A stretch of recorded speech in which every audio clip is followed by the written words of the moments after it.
Salut et bienvenue dans un nouveau tutoriel consacré à l'internationalisation de son site en utilisant le framework CakePHP. Donc créer un site en plusieurs langues, c'est vraiment la hantise des développeurs parce que souvent ça revient à créer plusieurs fois le même site. Alors loin de là, vous allez voir qu'avec un framework, la plupart des outils sont déjà intégrés dans le système et vous n'aurez pas à créer deux fois votre site si vous devez le gérer en français et en anglais. Donc ici, on va voir un peu les différentes capacités du framework au niveau de la gestion de sa gestion du multilingue. Donc d'abord, pour commencer, comment traduire le contenu HTML. Donc dans nos vues, on a différents messages qui permettent d'indiquer à l'utilisateur qu'est-ce qu'il est en train d'afficher, et ces messages, on veut maintenant pouvoir les traduire. Alors comment on fait ça? Tout simplement en utilisant la même chose qu'en PHP classique, la fonction miracle, la fonction getText. Donc cette fonction, son préfixe c'est __ et entre parenthèses, la chaîne de caractères à traduire. Donc dans CakePHP c'est la même chose. Ici, si je veux traduire dernier article, tout simplement, je fais la même chose, donc comme ceci, __ et là je mets dernier article. Donc ça va se traduire tout seul, loin de là, mais après, une fois qu'on a ça, on va pouvoir créer ce qu'on appelle un fichier catalogue qui va contenir l'ensemble des chaînes à traduire de notre site. Donc ici, si je vais dans app, et vous voyez que vous avez un dossier local. Et c'est ce dossier local qui va permettre de traduire votre site. Alors comment créer ce fichier catalogue? Parce que là vous êtes bien content, vous avez tout ça, mais bon, on ne va pas aller plus loin. Donc tout simplement, il faut utiliser la console de CakePHP. Donc si vous ne savez pas utiliser la console, n'hésitez pas à aller voir le tutoriel sur la gestion de la console de CakePHP, parce que là pour l'exemple ça va être vital. Donc si je démarre la console, donc sur Windows j'utilise console 2 mais le terminal fait très bien son office, et si vous êtes sur Mac ou Linux, vous utilisez les lignes de commande classiques. Donc ici je vais aller dans mon dossier, donc c'est des tutos /avp /cake/app, voilà. Et là je fais cake i18n. Donc cette commande là vous permet d'accéder à toutes les options permettant la traduction de votre site.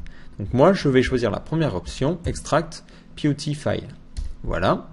Et là j'appuie sur entrée frénétiquement jusqu'à arriver au bout, voilà. Donc ce fichier, qu'est-ce qu'il va faire? Il va automatiquement aller chercher dans tous vos fichiers PHP et CTP pour trouver des éléments à traduire. Donc dans mon cas là, ça a bien fonctionné. Donc si je retourne dans le dossier local, vous voyez que j'ai un fichier POT. Et ce fichier POT contient bien dernier article, l'élément que je voulais traduire. Donc comment utiliser ce fichier là? Alors là, ça ne va pas du tout traduire, vous le voyez bien. Tout simplement, il faut utiliser POEdit. Donc c'est un logiciel qui est multi-plateforme, donc vous cherchez POEdit sur Google et vous pouvez le télécharger que vous soyez sur Mac, PC ou Linux. Et ici, qu'est-ce que je vais faire? Je vais créer un catalogue à partir de ce fichier POT. Donc je fais fichier, nouveau catalogue depuis un fichier POT. Je me répète, mais c'est pas grave. Et je prends ce fichier là. Donc là, il me demande le nom du projet, donc je mets lab. Bon, après toutes les informations, vous pouvez les mettre, là c'est pas utile. Et ce qui est important ici, c'est la forme plurielle. Donc en anglais, il y a deux formes plurielles. La première, le singulier, c'est quand on a un truc inférieur à 1, donc le pluriel, c'est n est supérieur à 1. Alors là, ça paraît tout con de dire ça, mais dans certaines langues, le pluriel n'est pas aussi évident que ça, il y a plusieurs formes. Alors moi, je suis pas assez bon en linguistique pour vous donner des exemples, mais voilà. Donc, vous pouvez trouver sur Google, sur d'autres systèmes de langue, comment gérer la forme plurielle. Donc là, pour l'anglais, c'est relativement simple, c'est comme ça. Et j'appuie sur OK.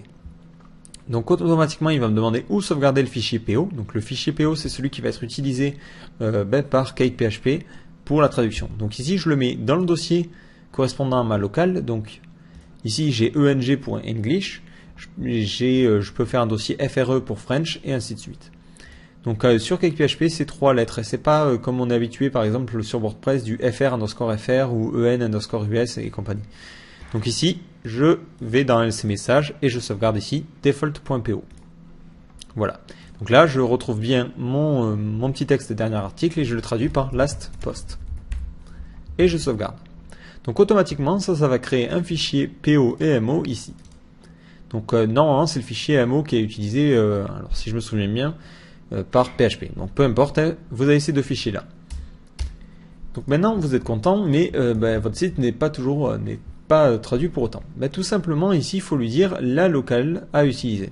Donc ça se fait comment? Ça se fait soit dans la config, soit vous passez avant la config dans le fichier Bootstrap. Donc moi je vais choisir ce fichier-là parce qu'il est simple vu qu'il est vide. Alors normalement vous avez plein de commentaires, donc vous pouvez tout jarter, ça sert pas. Donc ici dans ce fichier-là, je vais définir la locale à utiliser grâce à configure white, comme ceci.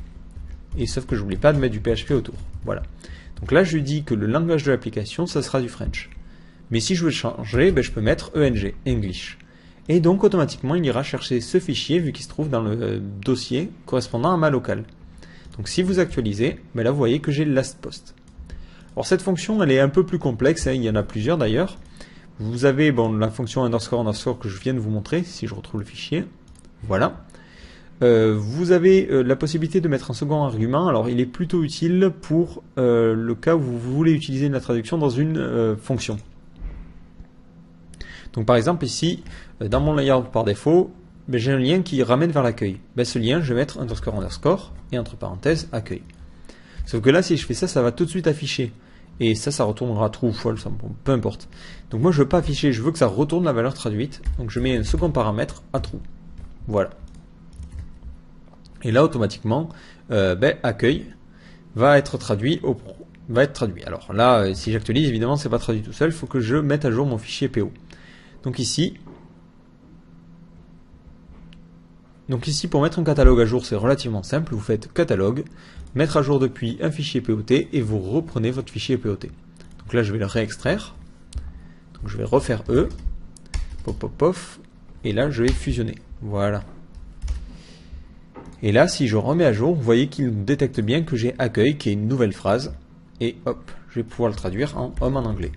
Et automatiquement, sur mon site, ça se traduit bien. Donc voilà. Alors après, il y a plusieurs autres fonctions. Elles sont normalement disponibles sur la doc. Alors tout à l'heure, quand j'ai cherché, malheureusement, donc je suis allé dans la doc, j'ai fait internat et automatiquement, il m'a sorti internationalization. Donc je vais vous le refaire pour vous montrer. Voilà.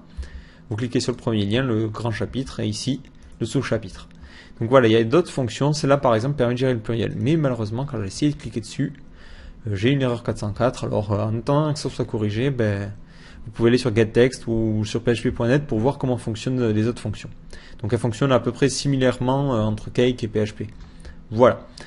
Donc là, c'est pour la traduction de notre code HTML. C'est relativement simple. On utilise des fichiers POEdit. Donc c'est simple, là, si vous voulez que d'autres personnes traduisent, vous leur envoyez le fichier POT et eux vous envoient le fichier PO et MO. Comme ça, c'est très simple. Eux, ils n'ont pas à accéder aux sources et aux trucs compliqués. Donc maintenant, comment traduire au niveau de notre base de données? Donc pour ce petit site-là, j'ai créé une base de données simple, post, une base de données simple qui contient qu'une seule table, qui contient tous mes articles. Les articles ont un ID, un nom et un contenu. Donc je me suis créé un petit modèle, alors je vais tout fermer histoire qu'on y voit beaucoup plus clair. Donc j'ai un petit modèle qui a rien de spécifique, j'ai un contrôleur, si je le retrouve, qui lui non plus a rien de spécifique. Il a une vue index qui liste les posts et une vue edit, enfin une action edit, qui si des données sont postées, les sauvegarde. Donc ça me permet même pas d'éditer un post, ça permet juste d'éditer pour en créer un nouveau. Et ensuite on a les vues qui correspondent. Donc là vous voyez qu'il n'y a absolument rien qui pilote l'internationalisation, c'est normal. Donc ici ce que je veux faire, je vais lui dire que les posts vont avoir leur nom et leur contenu en plusieurs langues. Donc comment on va faire? On va utiliser une table de traduction. Donc cette table de traduction, je vais vous la montrer sur un autre projet qui est déjà en prod quasiment. C'est ce projet-là. Vous voyez que ici vous avez une table qui s'appelle i18n, comme la commande qu'on a lancée tout à l'heure. Et cette table contient l'ensemble des traductions du site. Alors comment elle fonctionne? C'est toujours important de savoir comment ça fonctionne, même si au final vous allez voir que cette table, vous n'allez même pas en voir la couleur. Mais tout simplement, ça sauvegarde le champ, le nom du modèle et l'ID. Donc ici, ça veut dire que la catégorie d'ID 1, son nom, ça sera or. Et en anglais, son nom, ça sera gold. Et comme ça pour les différents champs et les différentes tables et les différentes idées. Voilà. Donc vous voyez que c'est plutôt simple au final. Donc effectivement, cette table va être assez grosse, mais c'est cette table qui va piloter l'ensemble de la traduction de notre site. Alors comment gérer ça chez nous, évidemment, c'est ce qui nous intéresse. Donc ici, je vais retourner sur ma table, tuto, et j'ai besoin de créer cette table. Très simple, la console va nous permettre de le faire. Donc vous refaites Kaiki 18n, et ici vous choisissez la seconde option pour initialiser la base de données. Et vous appuyez sur YY tout le temps. Voilà. Et elle est automatiquement créée. Alors là, c'est mon cas, voilà, vous voyez que j'ai une table 18n et sa structure, c'est celle qu'on a vue tout à l'heure. Donc la locale, le nom du modèle, la clé étrangère, le champ et le contenu, donc la traduction. Donc, hop. Alors, par contre, ça s'actualise mal de ce côté-là, bon, peu importe. Donc maintenant, comment mettre ça en place? Si je vais éditer mon article, j'ai bien mon titre et mon contenu, mais moi je veux que ça soit traduit. Donc ici, dans notre modèle, on va pouvoir utiliser ce qu'on appelle un behavior, qui est initialisé avec la variable acts_as. Donc pensez au petit s là. Souvent on oublie et après on cherche pendant 2 heures l'erreur. Donc je dis ça parce que ça m'arrive souvent. Mais voilà, n'oubliez pas. Donc acts_as, et on va lui dire d'utiliser le behavior, le comportement de traduction plutôt. J'essaie de faire un semi-français. Alors qui est translate. Alors ce comportement prend plusieurs arguments. Et les arguments, c'est les différents champs que l'on va traduire. Donc ici, on va avoir un premier champ qui est name. Alors la valeur, vous copiez ce que j'écris là. Vous allez voir assez rapidement à quoi ça sert. Hein. Et ensuite, le contenu, content. Et là, on va mettre la même valeur avec un underscore devant. Voilà. Et vous verrez juste après à quoi ça sert. Donc automatiquement, si je fais ça et que je revais sur l'édition de mon article, bon, rien ne change. Donc si j'édite, donc là je vais mettre un titre et un contenu. Marrant. Et que j'envoie. Bon là il n'y a pas de message, j'ai fait assez brut, mais vous allez voir au niveau de la base de données, au niveau des postes, j'ai bien mon ID, mon nom et mon contenu, mais ce qui est important c'est qu'au niveau de la table i18n j'ai la même chose. Vous voyez que j'ai le name et le content qui est sauvegardé pour la locale anglaise. Alors c'est bizarre, vous me direz, mais c'est très simple à expliquer. Tout simplement, vu que mon site est actuellement basé sur la locale anglaise, automatiquement tout ce que je vais traduire sera traduit dans la locale, sera sauvegardé comme dans la locale anglaise. Donc ici, vous voyez que vu que j'ai ça, automatiquement il le fait. Donc là, rien à gérer. Si après je voudrais que la personne puisse traduire le site en français, je pourrais mettre ici FR. Et automatiquement, dès que je sauvegarderai ou que j'éditerai un article, il sera édité avec la locale FRE. Alors hop, j'ai oublié le... Voilà. Donc là, ça c'est cool, hein, bon, c'est fait effectivement. Si vous voulez que la personne puisse éditer qu'en anglais qu'en français. Mais là, ce que j'ai envie que la personne puisse éditer le contenu dans les 2 langues. C'est-à-dire, au moment où elle écrit l'article, choisir de l'écrire en français, mais aussi en anglais. Donc je vais vider ces 2 tables-là. Et on va repartir cette fois-ci pour l'éditer dans les 2 langues. Donc là, je vais stocker dans Bootstrap un tableau contenant les langages supportés par mon application. Ça va fonctionner comme ceci. Ici, j'ai mis la même chose que là, mais avec un S, parce qu'il y a plusieurs langages. Et là, j'ai un tableau contenant les langages. Dans ce tableau, je vais plutôt le mettre comme ça, voilà. Donc là, oui, je fais du copier-coller depuis un autre fichier pour gagner du temps. Hein. Mais voilà. Donc là, j'ai du français et de l'anglais. Donc maintenant, au niveau de ma traduction, ce que je vais faire, je vais récupérer cette valeur-là. Donc ici, le name, je vais mettre un petit for each. Configure. Et là, je vais lire les différentes langues. As langue. Et comme ça, ça va me permettre de créer des champs préfixés par la langue d'édition. Vous allez voir tout de suite de quoi je parle, parce que c'est pas forcément clair là sur le coup. Et je fais un end for each. Donc là, on va faire que pour le nom. Et ici, au lieu de mettre juste name, je vais mettre post.name, le nom de la langue. Donc ici, langue. Et là, au niveau du contrôleur, j'ai enlevé ce save et je vais plutôt mettre un debug de data, histoire qu'on voit comment sont sauvegardées les données. Là, histoire aussi de guider un peu plus l'utilisateur, au niveau du titre, je vais mettre entre parenthèses la langue. Voilà. Donc là, si je sauvegarde et que maintenant je reviens sur l'édition de mon article, je vois qu'ici, j'ai le titre en français, titre, et le titre en anglais, title, et mon contenu. Et si j'envoie, vous voyez comment ça va fonctionner. Alors, hop, là j'ai oublié un petit point ici. Je vais actualiser et recommencer. Titre, title, mon contenu. Voilà, donc là si j'actualise, vous voyez que j'ai le nom en FR et en anglais. Alors ça, c'est la structure idéale, comme ça il va pouvoir sauvegarder quasiment tout seul. Alors comment lui dire comment sauvegarder?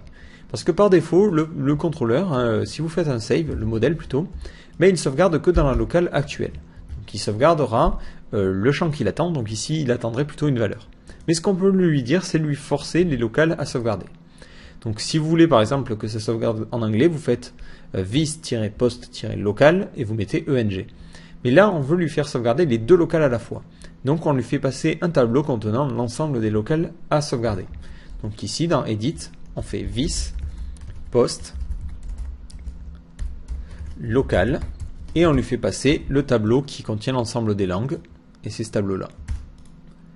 Donc d'où l'intérêt de le sauvegarder dans le Bootstrap, ça évite d'avoir à le recopier plusieurs fois. Hein. Voilà. Et automatiquement, quand on va faire le save, ben, il va le sauvegarder dans les deux langues. Donc ici, je vais mettre la même chose pour le contenu. Voilà. Là, je vais carrément dupliquer, ça va être beaucoup plus simple. Et là, ça va être contenu en FR et en anglais, et ça va être post.content. Voilà.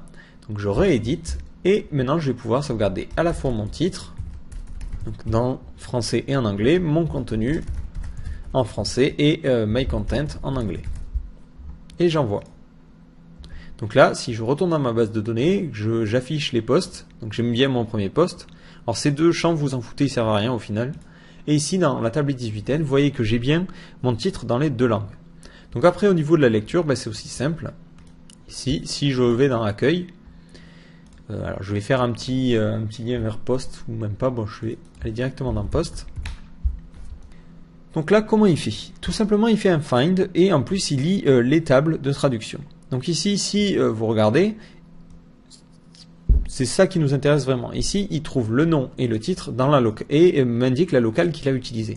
Et à côté, il me précise pour le champ name, donc c'est là qu'intervient le nom que j'avais donné tout à l'heure. Ici, dans le modèle post, voilà, c'est ce nom-là que vous retrouvez ici. Et il me dit qu'il a trouvé pour une locale FRE et pour une locale anglaise. Et pareil pour le contenu en français et en anglais. Donc ça, c'est très bien. Mais au final, il précompile en fait dans ce tableau-là. Donc aussi bien, dès que je vais passer en anglais, voilà.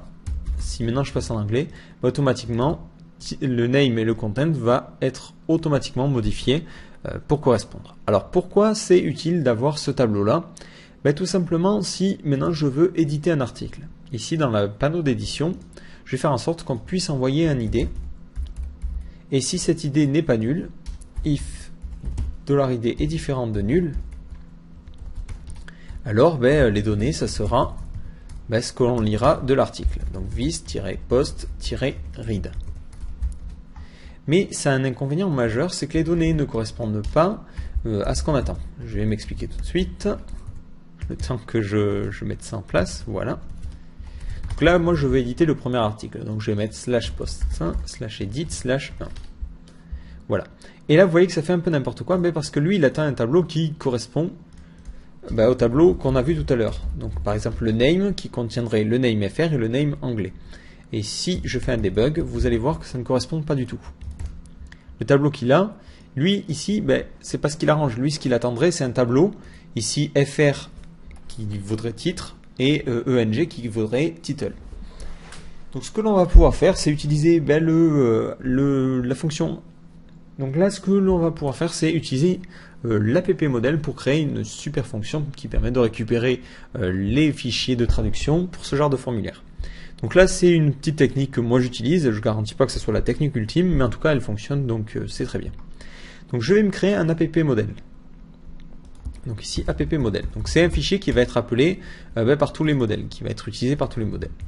Donc ce fichier, c'est app model extends de modèle directement. Et je vais créer une nouvelle fonction qui va s'appeler read all. Alors c'est le nom que j'ai trouvé, le nom le plus logique entre guillemets. Bon, j'espère que. Donc si vous avez de meilleures idées de nom, n'hésitez pas à l'utiliser. Hein. Donc cette fonction, je vais vous l'expliquer tout de suite. Elle va d'abord récupérer les données de mon article, enfin de mon contenu. Donc ici, oui, c'est un article, mais c'est général. Voilà. Donc ensuite, mon but, ça va être de détecter les champs qui commencent par underscore. Parce que c'est des champs qui contiennent les différentes versions, les différentes locales. Donc ici, for each data as $field et $trad. Voilà. Donc ici, field vaudra consécutivement d'abord post ensuite underscore name et underscore content. Moi, ce qui m'intéresse, c'est que quand je passe sur underscore. Donc ici, je vais détecter est-ce que ça commence par underscore. Donc if string pos de underscore dans le champ. Alors hop, c'est comme ça. Donc ça veut dire est-ce que je trouve underscore et s'il est bien à la position 0, donc bien au début. Alors là, je mets 3 égales parce que des fois ça peut 0 ça équivaut au false si vous mettez que 2 égales. Donc 3 égales, ça vérifie en plus que le type soit identique. Donc c'est assez rare de le voir en PHP, mais là pour le cas ça permet de dépanner. Donc le nom du champ, name, ça sera tout simplement le nom du champ auquel on va retirer le underscore. Donc string replace. Donc voilà ce que j'aime pas en l'occurrence sur PHP. Vous voyez que les arguments ne sont jamais dans le même sens. Là, le truc que l'on recherche, il est après. Dans le string replace, il est avant. Donc bon, bref.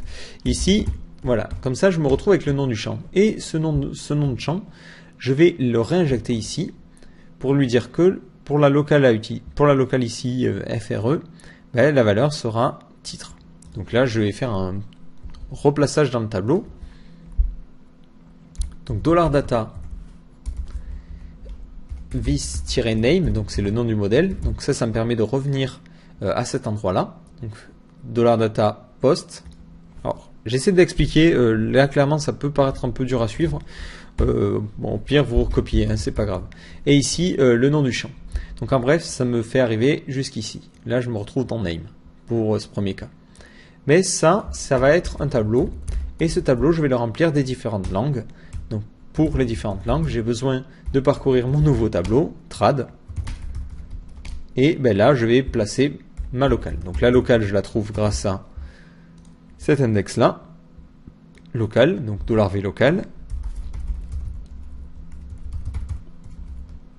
Et ensuite, je le réinjecte dans ce petit bout-là. Donc ici, hop, la locale. Et sa valeur, ça sera $v content. Bon, tout ça, pourquoi? Parce que c'est un peu ce que vous êtes en droit de vous demander. Ici, maintenant, si je relis, et que là, au lieu d'utiliser la fonction read, j'utilise la fonction read all, vous allez voir que mes données... Alors, hop. Alors, ici, si je ne mets pas de retour à la fin, forcément, ça va rien retourner. Voilà. Donc si maintenant j'actualise, vous allez voir que mes données sont beaucoup mieux organisées. Ici j'ai post et vous voyez que le nom je l'ai avec la locale FR et la locale anglaise. Et l'avantage c'est que du coup je n'ai rien à faire en plus. J'enlève ce debug là et vous allez voir qu'automatiquement mes champs vont être bien remplis. Donc cette fonction au final, pour expliquer l'utilité, ça me permet de ne pas avoir à refaire tout un bout de code pour gérer la traduction. Voilà. Donc du coup, comme ça, je vais pouvoir gérer la traduction des différentes langues. Donc un petit point enfin sur le cas où vous avez des contenus qui ne sont pas forcément traduits dans les deux langues. Si jamais, ici, je retourne sur la liste des posts, donc vous voyez qu'il trouve tous les posts, et là il les trouve dans la locale anglaise, parce que je suis actuellement avec le configure white en anglais. Si maintenant je vais dans la table i18n, donc je vais l'actualiser pour voir qu'il n'y a pas eu de modif, et que je vais supprimer ces deux champs, donc qui contiennent les traductions anglaises. Oui, je suis sûr de supprimer. Et que j'actualise ici. Vous voyez que le tableau post est vide. Alors ça peut paraître bizarre, mais pas du tout. Lui, en fait, s'il ne trouve pas de traduction, il estime que vu que ce contenu n'est pas traduit dans cette langue-là, il n'y a pas de raison de l'afficher. Donc même si ça n'affecte qu'un champ. Donc ça, c'est un truc très important. Donc là, le problème peut-être de ma méthode qui permet de traduire les deux langues, c'est que si vous laissez vide, hop, donc si maintenant j'essaie d'actualiser, même si je laisse vide, lui, il va le stocker quand même, si je l'envoie ici. Hop. Vous voyez qu'il l'a sauvegardé. Du coup, dans la liste des postes, ça apparaîtrait. Donc, à vous de bien gérer ça. Si vous voulez qu'un contenu soit disponible que dans une seule langue, faites attention à l'éditer qu'avec une seule locale. Hein. Voilà. Donc ça, c'est pour toute la partie gestion de la base de données. C'est la partie, entre guillemets, la plus complexe à gérer. Donc, vous voyez qu'au final, une fois qu'on a bien structuré ces données, qu'on a bien structuré ces formulaires, c'est relativement rapide par rapport à d'autres techniques. Donc maintenant, je vais juste mettre ici un lien vers les posts. Alors dans mon menu, dans mon layout, et on va voir la dernière partie, c'est comment gérer maintenant le passage entre français et anglais.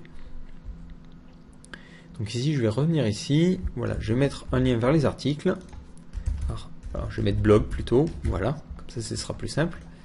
Et mon but, ça va être de pouvoir passer soit en français, soit en anglais. Donc ici, c'est /post. Voilà. Donc là, je suis en anglais. Alors, on va se mettre en français plutôt. Et on va vouloir faire en sorte que maintenant, je puisse faire comme ceci. fr ou eng/post. Donc ici, dans ma route plutôt. Alors, hop. Route. Je vais modifier. Alors, celle-là, elle ne sert plus à rien, hein, clairement.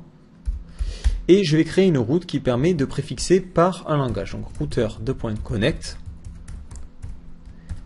Et là, je mets qu'en premier paramètre, ça sera le langage. En second paramètre, le contrôleur. Et en troisième paramètre, l'action. Et après, n'importe quel argument. Donc ça, c'est une URL classique de CakePHP.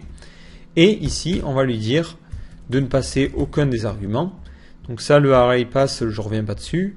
Et enfin, ce qui nous intéresse, c'est quels sont les critères de validation pour les différents arguments. Donc là, en l'occurrence pour le langage, mais on va dire que c'est une chaîne de caractères qui contient des lettres et un nombre spécifique de lettres, 3. Mais parce que mes locales ont 3 lettres. Voilà. Donc là, automatiquement, maintenant, si, par exemple, ici, je mets eng/post /index, je vois bien que j'arrive sur post. Et qu'en plus, j'aurai cette langue, entre guillemets, qui sera bien en anglais. Alors là, ici,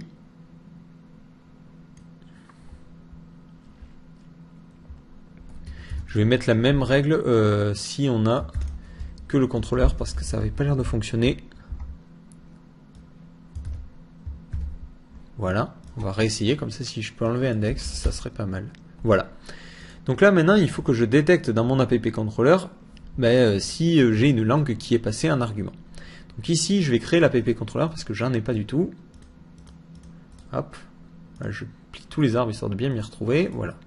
Et je crée un nouveau fichier app controller. Alors, c'est classe app controller extends de controller. Et dedans, on va faire une super fonction beforeFilter qui va nous permettre de piloter tout ce qui se passe avant le rendu ou avant nos actions. Donc ici, je vais détecter si on a un paramètre qui est donné. Donc if this-params language. Alors pourquoi ce paramètre language? C'est le paramètre qu'on a mis ici dans les routes. Voilà. Et si on a bien ce paramètre là, dans ce cas-là, ça veut dire qu'on veut traduire notre site dans une langue particulière. Donc ici dans le bootstrap,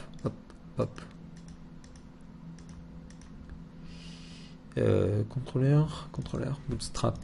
Alors voilà, dans le bootstrap ici, je vais recopier ça et ça veut dire que la langue, ça sera la langue du paramètre.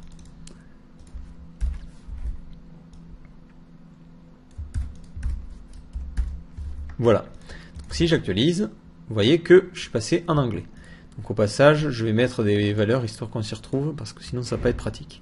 Donc le titre en anglais, ça va être My Content et My Title. Histoire de rendre la page légèrement plus sexy, ici, la vue post, moi je vais mettre un petit texte histoire d'éviter d'avoir le debug directement. Hop. Donc pour chaque post as $p, $p égale $p de post. Et là, je vais afficher dans un H2 mon titre, donc title. Alors non, c'est name. Et ensuite, le contenu de mon article entre paragraphe, content. Voilà. Bon, là, c'est vraiment pour le coup, pour l'exemple, pour gagner du temps.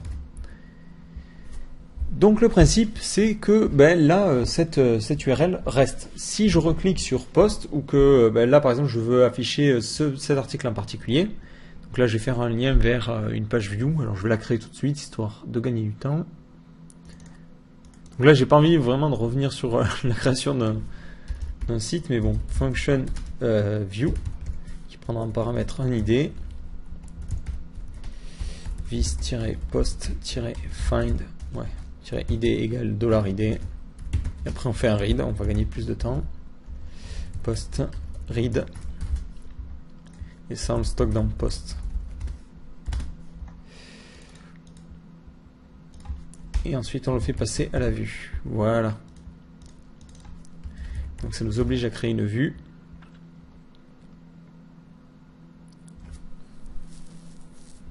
Alors ça, je vais vous faire ça, pourquoi? Tout simplement pour vous montrer comment continuer à passer le paramètre de langue. Alors new, empty file, donc là ça va être pas edit mais view.ctp. Voilà. Et là je vais récupérer h2 post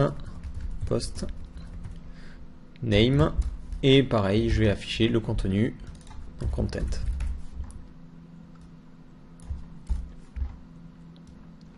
Et sur la liste de mes articles, du coup, je vais pouvoir faire un petit lien qui me permettra d'aller vers cette page individuelle. Donc ici, hop, je garde ça en stock, je mets un lien à la place. Voilà. Et ici, l'action, ça sera view. Et l'idée, ça sera l'idée du poste, PID. Voilà. Bon, tout ça pour ça, hein, peu importe. Ici, je clique et j'arrive sur mon titre. Donc, Undefined Index Language, normal. Donc ici, dans mon... vous voyez ici, le problème, c'est que j'ai perdu la langue entre les deux pages. Et que ça m'embêterait à chaque fois de passer la langue et de remettre dans le paramètre link le language. Donc ce que l'on peut faire, c'est utiliser la session et en plus modifier le comportement de l'helper qui permet de générer les liens. Donc on va commencer par la session. Ici, dans l'app controller, on va mettre i7 déjà pour vérifier que les données sont bien passées. Donc si on a ce paramètre là, dans ce cas là, hop, on va pas mettre ça, on va le mettre plutôt là. Mais ce qu'on va faire, c'est qu'on va écrire en session le langage que j'ai utilisé. Donc this session write, donc pour écrire. Et là, ça va être user.language. Donc là, vous adaptez, vous stockez comme vous voulez dans la session. Moi, je stocke comme ça parce que c'est ce que je trouve le plus logique. Mais après, vous pouvez stocker comme vous voulez. Hein. Alors là, une petite phase additionnelle, on pourrait aussi vérifier que le langage existe bien en le comparant au tableau, faisant un in array et en vérifiant que cette valeur est bien dans le tableau des langages. Bon, allez, on va le faire. If in underscore array. Je me souviens jamais des arguments. Voilà.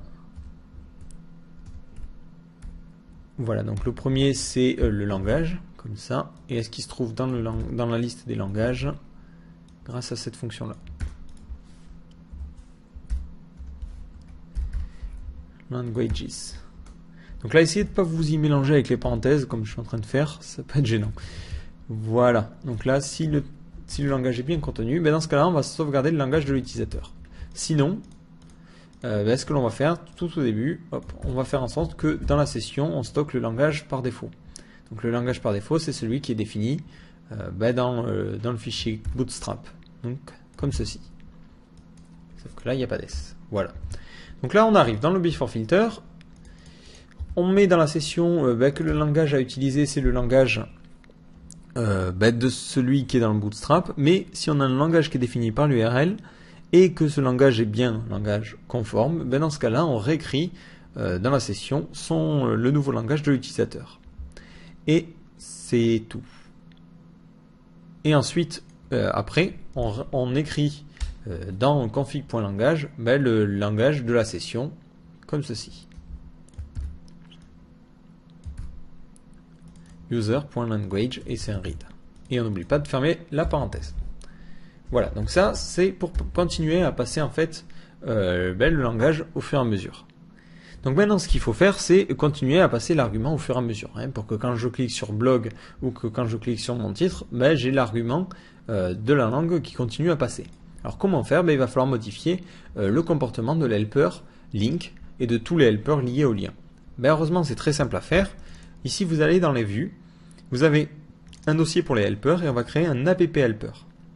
Donc ça, c'est un fichier que vous créez relativement peu souvent, mais qui est vraiment super utile. Donc ici, apphelper.php.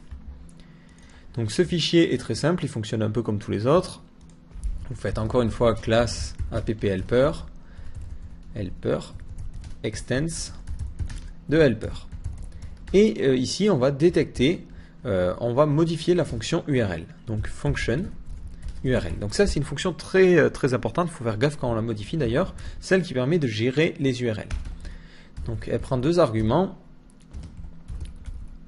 L'URL et le full, alors je ne sais plus du tout à quoi ça sert. Donc nous, on va vraiment s'intéresser qu'au premier argument et on va vérifier si un langage est bien défini. Donc if i7, alors différent de i7 plutôt, parce que s'il n'y a pas de langage défini, c'est qu'on veut en définir un. Donc si l'URL ne contient pas d'argument language, alors cet argument ça correspond à quoi? Ici dans mes vues, alors je ne sais pas si j'avais fait un exemple. La liste des arguments, par exemple, si vous faites un lien, il est là. Donc vous avez un argument action, un argument PID, enfin un argument qui n'a pas trop de valeur. Et ici, c'est le language qui nous intéresse. Donc ici, ce qui nous intéresse, c'est de détecter si le langage est passé dans l'URL. Donc if différent de i7, this qu'est-ce que je dis, URL language. Donc ça veut dire que l'URL qu'on a défini ne contient pas d'argument langage qui permettrait de passer d'un langage à un autre. Dans ce cas-là, on va le forcer. Donc si c'est pas défini et qu'en plus et qu'on a bien un langage qui est passé, donc if passed if this-params language, donc c'est un peu la même chose qu'on a dans la pp controller au final. Donc là j'ai vérifié que ça fonctionne bien, différent de i7 ça et i7 de ça. Et là, j'ai mélangé, c'est des crochets que je veux mettre. Voilà. Donc dans ce cas-là, on va forcer ce paramètre-là. Et on va lui dire que c'est ce paramètre-là. Ça veut dire que si je suis arrivé par une URL qui contient un paramètre, comme ici, automatiquement, je rajouterai à mes URL le paramètre. Donc ici, et après, il ne faut pas que j'oublie de retourner. Donc return parent, URL, l'URL que j'ai et le paramètre full que je ne sais plus à quoi il sert. Voilà. Et ici, si j'actualise, alors ici au passage, bon, donc là, je vois bien que si je clique, j'arrive bien sur cette page-là, donc j'ai bien la traduction. Alors en revanche, un petit bémol là, sur les routes, il faut que j'inverse. Celle-là étant la plus précise, il faut qu'elle soit au début. Parce que la plus large va prendre le pas en fait. Voilà. Donc là si j'actualise, vous voyez que cette fois-ci le titre n'est pas cliquable et que j'arrive bien sur la bonne action. Donc là, cette URL par contre, en revanche en haut n'est pas bonne parce que tout simplement elle n'utilise pas la bonne structure. Ici il faut que je pense à bien définir un tableau. Voilà, comme ceci. Et là, le tableau contiendra le nom de l'action, enfin le nom du contrôleur, donc c'est post, et l'action c'est index. Et maintenant, comment faire une page qui permet de traduire le site? Donc ici, je vais le mettre à ce niveau-là aussi. Je vais mettre un lien passé en français, passé en anglais. Donc ici, French, ouais, français. Et là, ça sera tout simplement, on va juste changer le langage. Donc language, et là, ça sera FRE. Et pareil, en anglais, donc English. Le language, ça sera ENG. Donc là, ça fonctionne bien. Alors attention, ici, il détecte pas bien les... Donc les URL sont bonnes, mais par contre, il enlève le 1. Donc ça mange pas beaucoup. Alors pourquoi il fait ça? Alors on va faire un petit debug de params pour voir. Voilà, c'est le seul petit truc qui manque. Pour que ça soit parfait, params. Pour voir les paramètres qui sont passés. Ici, je reviens sur /1 et c'est vis-params. Donc là, ce que je vais essayer de lui envoyer en plus les paramètres passés. Plus, là, je fais une addition de tableau. Oui, c'est possible, on peut faire ça en PHP. C'est super choquant, mais bon. Voilà. Et on va voir si ça fonctionne bien. Hop.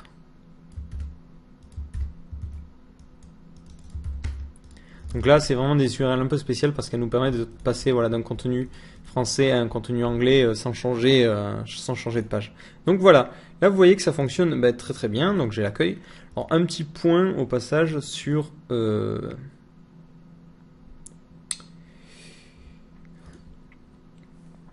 Donc du coup, après, à vous de voir si vous voulez changer les URL qui n'ont pas de préfixe. Donc je pense notamment si vous arrivez là et que vous enlevez ça, vous voyez que ça marche bien. Donc là, ce que l'on peut faire, c'est détecter soit si la personne a, en utilisant l'app controller dans la session un langage. Hop. Donc là, bon, c'est vraiment à vous de voir au cas par cas. Là, je vais laisser ça comme ça parce qu'on peut avoir des URL qui sont pas spécifiques à une langue, hein, ça peut être possible. Donc voilà, globalement, là, on a terminé avec le système de traduction. Donc vous voyez qu'on a à la fois des traductions au niveau du code HTML et des traductions au niveau de la base de données. Donc c'est pas plus compliqué que ça. Alors un petit point avant de se quitter sur le before filter que j'ai fait là. Alors ce before filter, je viens de me relire et je viens de réaliser que c'est pas forcément l'idéal, il sert pas à grand chose dans ce cas-là. Parce que là, par défaut, si on n'a pas de traduction, il va réinitialiser la session. Donc de toute façon, en l'état actuel, il sert pas à grand chose vu qu'on n'a pas de page non traduite. Mais vous voyez qu'ici, si je vais en anglais, donc là, je vais légèrement modifier le before filter pour qu'il corresponde vraiment à notre besoin. Ici, si je vais dans le Bootstrap, donc là, le contenu est en français et le problème c'est que ça va réinitialiser. Donc ici, ça, on va le mettre que si la session n'est pas déjà existante. Donc if différent de ça. Parce que ça retourne false si ça n'existe pas. Et dans ce cas-là, on va réécrire. Voilà. Donc ça, c'est une petite précision que je voulais mettre parce que, comme ça, si la personne va en anglais, donc là, elle est bien en anglais, qu'elle retourne à l'accueil, mais il faut que la traduction reste bonne. Donc ici, hop. S'il reva sur les articles, vous voyez que, comme ça, les articles restent bien en anglais. Donc au passage, on perd le préfixe. Alors ce que l'on peut faire, c'est forcer vraiment le préfixe. Le problème, c'est qu'on l'aurait après sur tout le site. Ici, à cet endroit-là, en forçant le paramètre visparams language et en le remettant et en forçant par rapport à la session, à ce qu'on lit dans la session utilisateur. Comme ça, après, ça permet de revenir sur des URL. Ça veut dire qu'après, s'il reclique sur une URL, on repasse en anglais, bien comme il faut. Donc là, à vous de voir, si vous voulez vraiment que toutes les URL soient préfixées, forcez, c'est-à-dire que si jamais vous détectez qu'il n'y a pas de params, par exemple ici, vous redirigez l'utilisateur en plus avec le paramètre. Donc là, à vous de voir, donc là c'est une première idée, mais si par exemple vous voulez à tout prix qu'il y ait un paramètre, vous pouvez le faire en redirect si vous détectez qu'il n'y a pas de paramètre. À vous de gérer ça. Donc voilà, là je crois que là, pour le coup, on a vraiment fait le tour. Alors on a vu... Donc, petit rappel de ce qu'on a vu aujourd'hui, on a vu comment traduire le contenu HTML, c'est-à-dire les textes en dur sur notre site en utilisant les fichiers PO et le logiciel PO Edit. On a vu comment traduire nos différentes tables et les différents champs de nos tables dans les différentes langues. Donc là, l'avantage, c'est que c'est très simple à gérer. Vous voyez qu'en 2 secondes, je vais pouvoir éditer mes articles, post/edit. Voilà, et que aussi l'avantage de ce système-là de tableau qui est stocké dans Bootstrap, c'est que si jamais je veux rajouter un langage dans quelques jours ou dans quelques mois, j'ai juste à changer, vous voyez, ce tableau-là, et automatiquement tout mon site va pouvoir gérer ce 3e langage. Et enfin, on a vu comment préfixer nos URL grâce au routing de CakePHP par un langage. Donc ici, si vous définissez en plus des URL customisées, pensez à toujours mettre le paramètre langage en préfixe. Donc voilà, j'espère que ça vous servira. Donc surtout si vous avez des questions ou des problématiques, n'hésitez pas à utiliser la section questions.